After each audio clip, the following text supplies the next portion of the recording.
Fanarenana ny tranom-pokotany ao Amorondria ao anatin'ny komuna Sabotsynamehana sy fizarana Botofotsy. Ireo no endriky ny fiaraha-miasan'ny komuna Sabotsynamehana amin'ny tsy miankina entina hanamaevanana ny fahasaranan'ny mponina.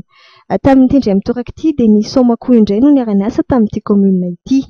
Nisy 20 ny be antitra no zarana Botofotsy tato amin'ny fokotany 20 manerana ny komuna Sabotsynamehana. Nomena fotsiny avy amin'ny alalan'ny fiara-miasa amin'ny orinasa Somakoho. Ary ny biraom-pokotany izay atsangana dia ao amin'ny fokotany Amorondria izay nentin'ny cyclone Arona dia tsy nanana birao intsony ny fokotany io dia anaovana nanganana birao vaovao zany n'olona efa fahanteran'le fotodrafitrasa.